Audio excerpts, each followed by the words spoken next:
Bonsoir à tous, soyez les bienvenus sur Monaco Info. Voici les titres de l'actualité de ce vendredi 13 février. Quelques jours après avoir triomphé au Kazakhstan, Valentin Vachereau et ses coéquipiers ont découvert leur futur adversaire en Coupe Davis.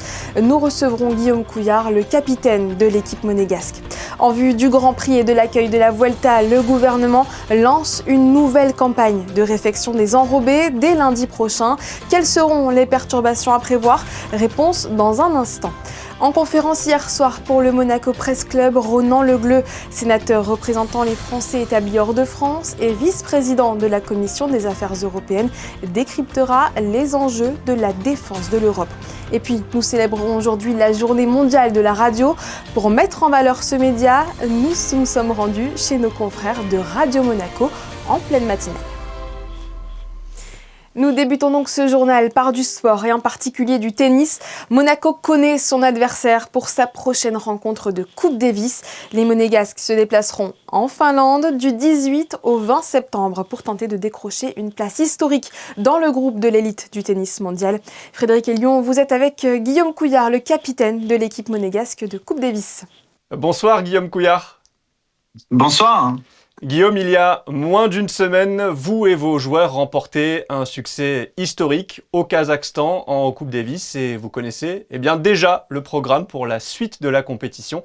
Ce sera un déplacement en Finlande à la mi-septembre. Quelle est tout simplement votre première réaction après ce tirage ? Écoutez, ça fait quelques années qu'on avait à chaque fois les tirages un petit peu les pires sur le papier avec les têtes de série 1 ou 2. Là, pour une fois, on n'a pas les pires équipes sur le papier, donc on évite l'Australie, on évite l'Argentine, donc forcément on est assez satisfait d'avoir la Finlande, même si on sait que la Finlande elle reste une équipe très très dure à battre. Ils ont des spécialistes, des très bons joueurs de simple, spécialistes de double aussi avec des top 10 en double, donc ce sera une rencontre évidemment très très compliquée, mais encore une fois on va y aller pour la gagner celle-là. D'autant plus qu'il y a encore un énorme enjeu et vous pouvez réaliser un nouvel exploit historique. Expliquez-nous un petit peu finalement l'enjeu de cette confrontation là-bas. Si on gagne cette rencontre que l'on jouera en Finlande, là on intégrera vraiment le meilleur groupe du monde avec les 20 meilleures équipes du monde. Donc c'est quelque chose d'incroyable qu'on n'aurait pas pu imaginer il y a quelques années de ça. Donc là on vit un rêve éveillé et puis voilà, en tout cas. Voilà, on va se reconcentrer sur nous, on va continuer à faire les efforts chaque jour, même en tournoi individuel, mes joueurs vont faire le maximum pour être prêts en septembre pour aller battre cette équipe de Finlande qui pourrait nous permettre vraiment d'être dans les meilleures équipes du monde. Alors vous en avez un petit peu parlé déjà, mais présentez-nous cette équipe finlandaise qui a une particularité. Aucun joueur dans le top 100 en simple, puisque Ruusu Vuori, ancien top 40, est redescendu assez bas dans le classement. Par contre, il y a un joueur très fort en double que Romain et Hugo connaissent très bien. Ouais, alors en effet, ils ont un joueur qui normalement est numéro 1, c'est Ruusu Vuori qui était top 40, qui a eu des problèmes de santé ces derniers temps et qui avait arrêté de jouer, mais là qui a repris, donc on s'en méfie parce que s'il revient à son meilleur niveau, c'est un joueur qui jouera 30e mondial. Ils ont un numéro 2 qui a été aussi top 100, donc même s'il est pas loin du top 100, il a été top 100, donc c'est quand même aussi un énorme client. Et puis en double, ils ont un joueur, Elio Vara, qui est top 10 depuis un moment, qui a gagné plusieurs grands chelems, qui a très très bien joué en 2025. Donc voilà, c'est une équipe quand même malgré tout qui est très performante et il faut vraiment s'en méfier. Faut pas se laisser griser par une victoire qu'on a eue au Kazakhstan. Faut pas penser que parce qu'on a battu le Kazakhstan, on va battre toutes les équipes que l'on a en face de nous. Il faut les compteurs sont remis à zéro à chaque fois et puis on va à nouveau se reconcentrer sur nous et voilà être le meilleur possible contre cette équipe. Dernière question, Guillaume, on est encore assez loin, très loin même de ce match, mais vous avez déjà une idée de la surface sur laquelle ça va se jouer ? A priori, connaissant la Finlande et la période de septembre, je pense que ce sera sur dur indoor. Voilà, c'est notre petite réflexion. Maintenant, on attend toujours, on le saura au dernier moment. Mais voilà, je pense que ce sera sur dur indoor, les mêmes conditions que sur lesquelles on a joué au Kazakhstan. Ouais, et ça devrait bien convenir en effet à vos joueurs. Guillaume, merci beaucoup de nous avoir consacré ces quelques minutes sur Monaco Info et à très bientôt pour de nouveaux exploits avec vos joueurs. Merci beaucoup, merci de nous suivre en tout cas, c'est très gentil. En athlétisme, la Principauté accueillera cet été la première édition du Monaco Athletics Festival, une compétition de saut en hauteur organisée par un champion olympique de la discipline. Frédéric Elion, Hugo Comaza et Clélia Renaud l'ont rencontré. Il défie les lois de la gravité depuis plus d'une décennie. Moutaz Barchim a tout gagné en saut en hauteur. Champion olympique, 3 titres mondiaux, plusieurs ligues de diamants. L'athlète qatari était en principauté pour officialiser jeudi la création d'une toute nouvelle compétition en partenariat avec la Fédération monégasque d'athlétisme qui aura lieu en principauté cet été, le Monaco Athletics Festival. I started my own project 2 years ago called it the What Gravity Tour, which is actually, take the high jump to iconic places, connect the people to the sport, more spectator, more close to the people, and create something that athletes can perform at the highest top level. It's definitely certified under the World Athletics, they can qualify to the Olympics, you can get the points, you can qualify to the World Championship, and as well have fun for that. C'est un de nos objectifs au niveau de la fédération, de rapprocher les spectateurs de l'athlétisme. Notre objectif, c'est celui-là, de faire aimer toutes les épreuves d'athlétique. Et puis, ça fait 1 an qu'on travaille dessus. Ça a été laborieux. À Monaco, on a la chance et les inconvénients d'avoir beaucoup de manifestations dans beaucoup d'endroits différents. Et on a réussi à trouver et une date et un lieu pour cette manifestation. It's going to be nothing less than the top 10 in the world for that. Yeah, you have to expect at least 3 or 4 world or Olympic champions in here. So it's going to be the top of the top. Moutaz Barchim avait déjà organisé un événement similaire à Doha en 2024 et en Allemagne l'an passé. L'étape monégasque aura lieu le 5 août à 18h sur le quai Albert Ier. La FMA a signé hier soir un compromis avec la société de Barchim qui engage le renouvellement de l'épreuve sur les 3 prochaines années. Le Grand Prix approche et comme chaque année, la direction de l'aménagement urbain conduit une campagne de réfection des enrobés. Les travaux débuteront la semaine prochaine et dureront jusqu'à la mi-mars. Ils permettront de garantir la qualité et la sécurité du réseau routier. Les détails avec le chef de section à la direction de l'aménagement urbain, Stéphane Mélan. On va débuter lundi ces travaux de réfection des enrobés. Donc, les travaux sont effectués de nuit, bien sûr, pour limiter les nuisances vis-à-vis de la circulation. Il y a déjà des travaux préparatoires qui ont débuté, je ne sais pas si vous avez pu déjà le constater, en journée avec des petits pilotages sur les voies de circulation.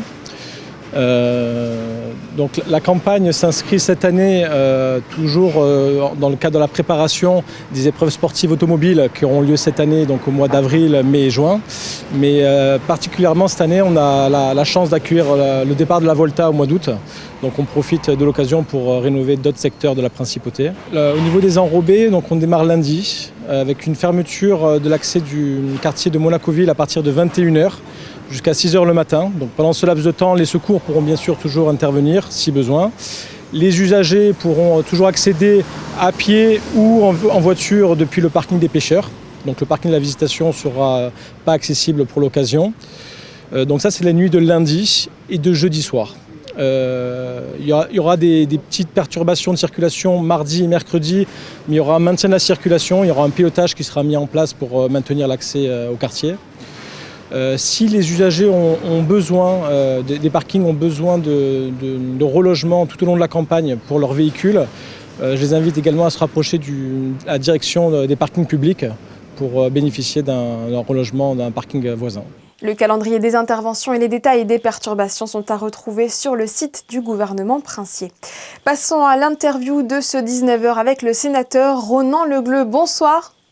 Bonsoir. Merci d'être notre invité après avoir été celui du Presse Club pour parler de défense européenne. En tant que vice-président de la Commission des Affaires européennes, comment est-ce que vous évaluez aujourd'hui la capacité de l'Union européenne à construire une défense autonome, crédible et efficace face aux crises internationales ? Alors aujourd'hui, l'Union européenne et les Européens n'ont pas en soi une défense autonome dans la mesure où ils font partie d'un système de défense qui est évidemment celui de l'organisation du traité de l'Atlantique Nord, c'est-à-dire l'OTAN.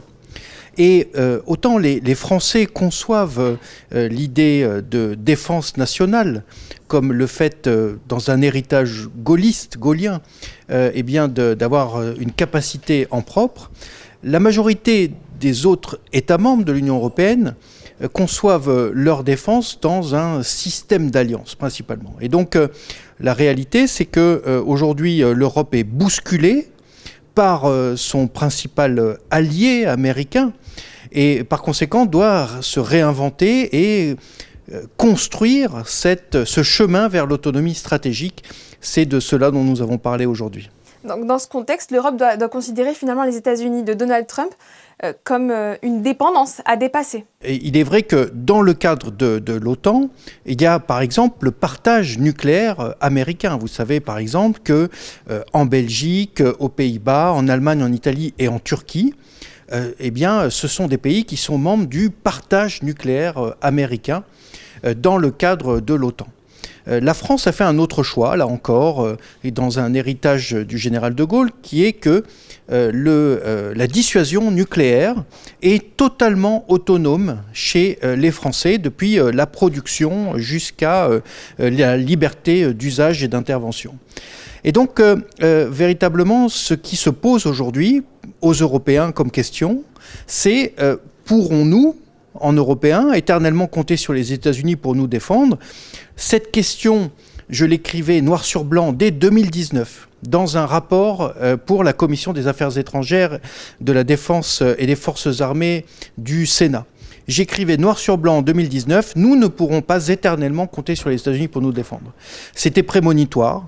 Aujourd'hui, on comprend bien que finalement, avec mes collègues du Sénat, nous avions vu juste. Et par conséquent, il faut maintenant travailler à ce chemin vers l'autonomie stratégique en européen. Impossible de parler de défense sans parler de la guerre en Ukraine. Elle a définitivement mis fin à l'illusion d'une paix durable sur le continent européen, d'après vous. Et est-ce qu'elle a aussi changé en profondeur la vision et les priorités de l'Europe en matière de défense ? Bien sûr, la guerre d'agression russe en Ukraine, qui démarre d'ailleurs bien avant le 24 février 2022 avec la Crimée et les opérations dans le Donbass, évidemment, c'est le retour de la guerre sur le conflit sur le continent européen. Et par conséquent, évidemment, cela pose la question de l'évaluation des menaces et la réévaluation surtout de l'évaluation des menaces. Et en particulier les pays d'Europe centrale et orientale, et ceux notamment qui ont une frontière, soit avec la Biélorussie, soit avec la Russie, nos partenaires européens sont extrêmement vigilants. Et d'ailleurs, nous avait annoncé d'une certaine manière la suite des événements historiques. Par conséquent, nous sommes là encore dans un système d'alliance à travers l'Union européenne qui est celui des traités de l'Union européenne, qui fait que, un peu comme dans le cadre de l'OTAN, il y a une protection mutuelle, eh bien nous sommes finalement dans le même destin collectif en européen, et c'est à cela qu'il faut travailler, c'est à travailler vers cette autonomie stratégique, tout en prenant parfaitement conscience des liens qui nous unissent. Et c'est de cela qu'il est question. Évoquons enfin, si vous le voulez bien, la place de Monaco. Quel rôle la principauté, un État de petite taille qui ne fait pas partie de l'UE, peut-elle jouer dans les débats sur la sécurité et la défense européenne ? Alors, effectivement, nous sommes ici à Monaco. Monaco est sur le continent européen. Par conséquent, ce qui touche à l'Europe touche Monaco, Monaco l'européenne, au sens géographique du terme, bien sûr. Et puis, en fait, je pense que Monaco a un rôle à jouer sur le plan diplomatique. En tant que pays souverain, il est membre de l'Organisation des Nations Unies, avec le droit de vote à l'ONU. Eh bien, cela donne à Monaco un véritable pouvoir diplomatique. Et c'est en ce sens qu'il est si important que la relation entre la France et Monaco, qui est excellente, perdure comme elle a perduré. Et c'est dans ce contexte-là que Monaco est facteur de paix.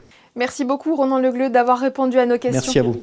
En ce 13 février, nous célébrons la journée mondiale de la radio, l'occasion de s'immiscer dans les coulisses de l'une de nos radios locales, à Radio Monaco. Comment s'organisent les matinales et qui sont les animateurs derrière les micros? Alexandra Pani et Arnaud Imbert nous dévoilent tout, regardez. On l'avait découvert dans Stranger Things en tant que Steve Harrington. Eh bien, il est également chanteur. Joe Kerry alias Joe End of Beginning à suivre dans le Sound of Monte Carlo. Ce sera juste après un nouveau point sur l'actualité.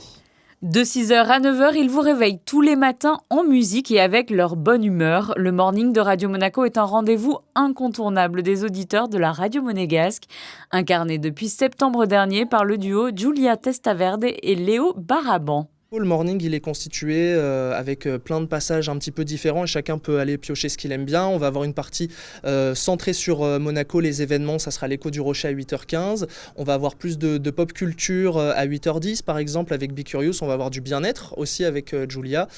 On a beaucoup de musique évidemment. Moi je vous invite à venir écouter, de chercher différentes tranches horaires. Et peut-être vous tomberez sur une chronique qui vous plaît. Pour Giulia, c'est un véritable marathon du direct tous les matins. Elle prend l'antenne avec le morning et accompagne les auditeurs jusqu'à midi avec l'émission Radio Monaco Feel Good, un exercice qui demande de l'organisation. On a une bonne préparation sur l'amont, notamment au niveau de tout ce qui est pop culture, tout ce qui est musical, puisqu'on sait que les sorties, c'est le vendredi. Donc nous, on check le vendredi, on commence à préparer. On travaille beaucoup avec Léo et avec notre programmateur musical Nicolas Pampaloni, parce qu'il faut que ça suive une trame. C'est vraiment un rythme et je pense qu'on structure la journée des gens. En fait, la radio, on fait tout passer par la voix et on donne des repères temporels. Il n'y a pas d'image concrètement, on n'est pas filmé nous en direct pour l'instant. Et c'est vrai que les gens, je crois que le matin, ils n'ont pas besoin, eux, de regarder l'heure. Ils savent quand il y a l'horoscope, c'est 7h05 et c'est hyper plaisant de se dire qu'il y a des milliers de personnes qui se réveillent avec nous. Ça fait partie de la beauté du métier et la grande chance qu'on a à Radio Monaco, c'est qu'il y a énormément de directs. On a des shows très identifiés et on a encore cette chance de faire du direct et vous le voyez dans des conditions juste magnifiques. Une logistique bien huilée. À leur côté, pour vous informer sur les dernières actualités, Marie Marquet. Elle concilie temps d'antenne et reportage sur le terrain. Elle nous partage sa routine de chaque matin. Levé à 4h du matin, j'arrive à la radio à 5h, donc c'est le début de ma journée. Donc c'est tôt, mais ça reste magique de réveiller les gens, de les accompagner en fait avec un média nomade qui va peut-être les accompagner du réveil au petit déjeuner jusqu'à leur voiture. Et puis c'est parti, éplucher la presse, les communiqués de presse, toutes les informations pour pouvoir justement relayer toute l'actualité qui fait vivre Monaco et la Côte d'Azur au jour le jour. Et en fait la journée elle se fait un peu en deux temps, donc de 5h à 9h, c'est la partie préparation et antenne, du direct tous les matins et ensuite reportage sur le terrain avec des interviews, des rencontres pour aller au-devant de ceux qui font vivre la principauté et toute la Côte d'Azur aussi pour Radio Monaco. 3 fréquences pour les écouter, 98.2 à Monaco, 95.4 pour Nice et le Var ou encore 103.2 pour la région de Cannes et Grasse. Mais la radio a su prendre le virage du numérique avec une présence digitale grâce au DAB+, et au podcast. La petite radio monégasque a bien grandi. Elle célébrera l'an prochain son 20e anniversaire. Vendredi 13, c'est aussi une date redoutée du calendrier. Si pour certains, elle est synonyme de chance, pour d'autres, elle représente une véritable malédiction. Êtes-vous superstitieux? Christine Petit-Homel et Arnaud Imbert sont allés vous poser la question. Un peu. Pourquoi? Comme ça, ouais. Vous avez un numéro fétiche? Oui, le 7. Et alors pourquoi le 7? Le 7 parce que ce sont des dates de naissance, ce sont ma date de mariage, mon jour de mariage, tout ça. Pas plus que ça. Est-ce que vous avez un numéro fétiche? Ah oui, le 7. Et pourquoi le 7? Parce que je me suis marié le 7 février. Vendredi 13, je ne crois pas trop à la superstition, le fait que ça ne porte pas de chance, je ne sais pas. Et est-ce que vous avez un chiffre porte-bonheur? Non, pas vraiment. Peut-être le 7. Et pourquoi le 7? Tout le monde nous dit le 7. Ah oui, tout le monde dit le 7. Ah, je ne sais pas, comme ça. je trouve que c'est un beau chiffre. Aujourd'hui, nous travaillons les marchés ici et restés fermés, bloqués sur l'autoroute pour l'incident qu'il y a eu dans le tunnel. Quindi un po' di superstizioni, il y en a un po', però c'est la vita, c'est comme ça. Alors, on est vendredi 13 aujourd'hui. Est-ce que vous êtes superstitieux? Pas du tout. Pas du tout, parce que mon mari, c'est son anniversaire aujourd'hui. Joyeux anniversaire! 22 ans, vous vous rendez compte, c'est incroyable. Hein. Mais bon, vous les faites pas. Voilà, des cheveux blancs à mon âge quand même, je dis qu'il y a quelque chose qui cloche. Et j'ai pas encore trouvé ce que c'était. Et alors, est-ce que vous avez un chiffre porte-bonheur, le 13 peut-être? Ouais, porte-bonheur pas spécialement, mais le 13 ne nous fait pas peur.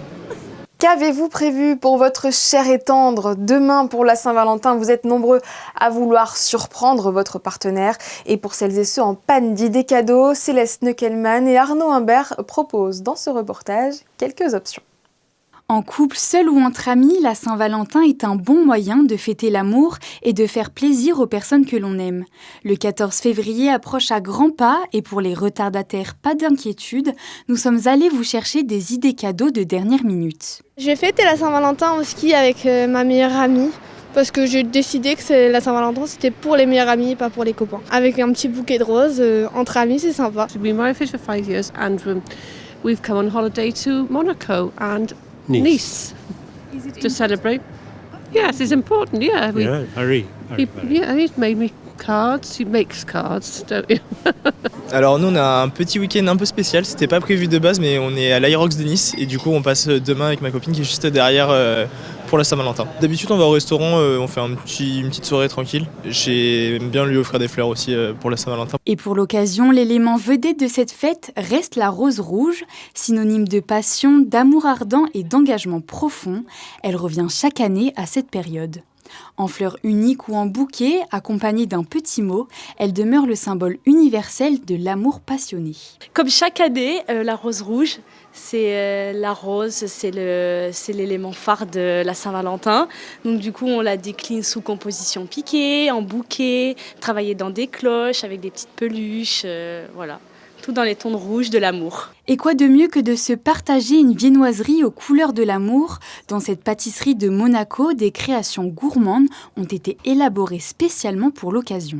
Alors pour les viennoiseries et pour les pains, on voulait que ce soit des pains à partager et des viennoiseries à partager parce que pour la Saint-Valentin, c'est le principe. Et après, on a voulu travailler le fruit rouge qui est assez agréable dans les viennoiseries et la vanille pour changer un peu, donner un côté atypique à notre pain pour cet événement. On est là pour vous présenter les gâteaux signés par notre chef pâtissier Jérémy Thon. Donc on a soit les gâteaux individuels, soit les gâteaux de personnes qu'on a pensé pour les partager à la fin du repas avec notre amoureux. Donc on a un gâteau très frais, très fruité, avec une belle acidité donnée par les yaourts. Au-delà des roses et des chocolats, la Saint-Valentin rappelle surtout que l'amour, lui, ne se célèbre pas qu'un seul jour par an.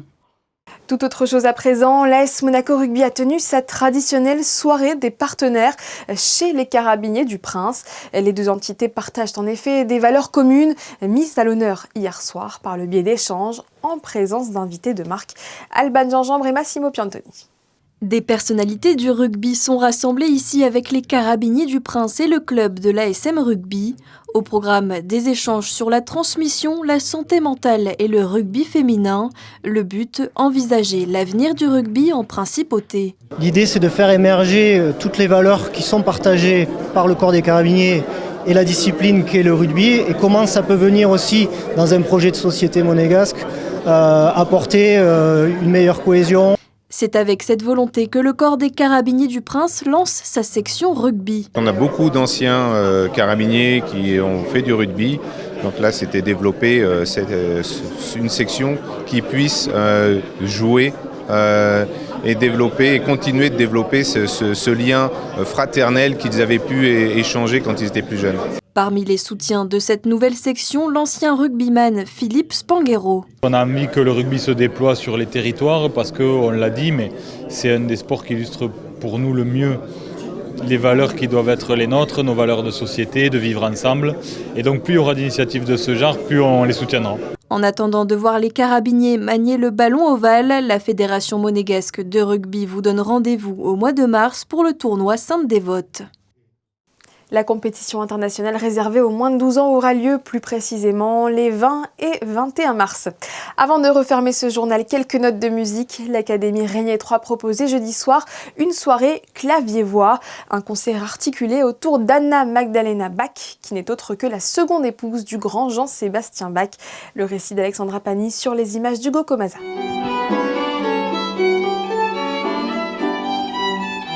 Musique baroque au programme de cette soirée, clavier-voix pour les élèves de l'Académie de musique Régnier 3. Une élève de l'atelier théâtre reprend la chronique d'Anna Magdalena pour donner vie au petit livret de Jean-Sébastien Bach offert à son épouse. Ça a fédéré du coup plusieurs classes puisque je fais du travail en collaboration avec les classes de théâtre et la classe de chant avec qui depuis de nombreuses années j'ai un atelier. On appelle ça l'atelier baroque puisqu'on joue de la musique baroque. Le petit livre a été écrit par Jean-Sébastien, il l'a même offert à sa femme après 2-3 années de mariage, parce qu'elle était elle-même musicienne. Elle chantait, vous allez entendre des pièces chantées et aussi des pièces instrumentales qui sont adaptées pour un jeune public, donc nos élèves de premier cycle. C'est un peu un livre incontournable à travailler dans les premières années. Et j'ai fait des adaptations, des transcriptions pour trio avec harpe, flûte à bec, violon, violoncelle, viole de gambe. Sur scène, ils ont entre 10 et 50 ans, tous élèves de l'Académie Régnier 3. Mais pour certains, cette soirée revêt un caractère particulier car il s'agit de leur toute première scène. J'ai déjà fait, mais pour le chœur d'enfant. Sinon, en termes de musique clavecin, quoi, ouais, c'est ma première. C'est une sorte de piano, sauf qu'il ne fonctionne pas avec des marteaux, c'est des sortes de becs qui en fait pincent les cordes. Et aussi, plus souvent, c'est sur 2 claviers.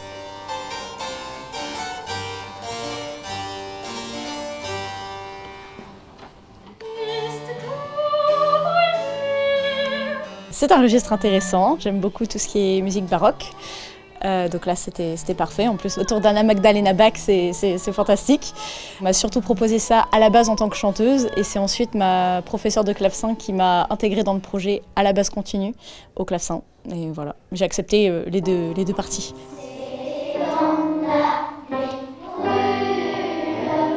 Rappelons que la soirée a débuté avec les tout jeunes élèves de la chorale. Ils ont interprété 13 à la douzaine d'Isabelle Aboulker, une suite de chansons poétiques et ludiques. Une belle performance pour leur jeune âge, saluée par leur professeur. Cette édition est maintenant terminée. Merci pour votre fidélité. On se retrouve demain pour un week-end sportif avec la Monaco Run. La course sera une nouvelle fois marquée par la marche rose de l'association de lutte contre les cancers féminins Pink Ribbon.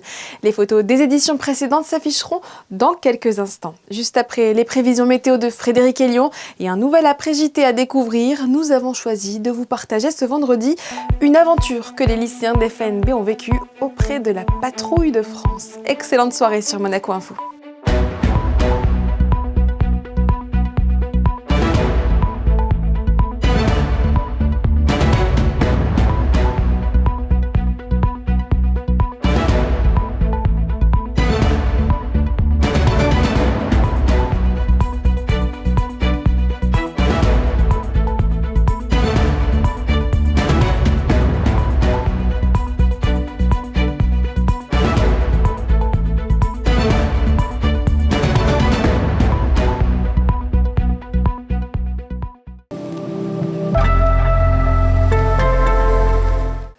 Bonsoir à toutes et à tous, le début du week-end sera maussade avec de la pluie le matin et un ciel bien couvert l'après-midi. Samedi, attention au vent qui soufflera assez fort en tout début de matinée avec des rafales à 55 km/h avant de se calmer. Les températures seront comprises entre 10 et 14 degrés samedi 14 février. Ce sera la Saint-Valentin bien sûr.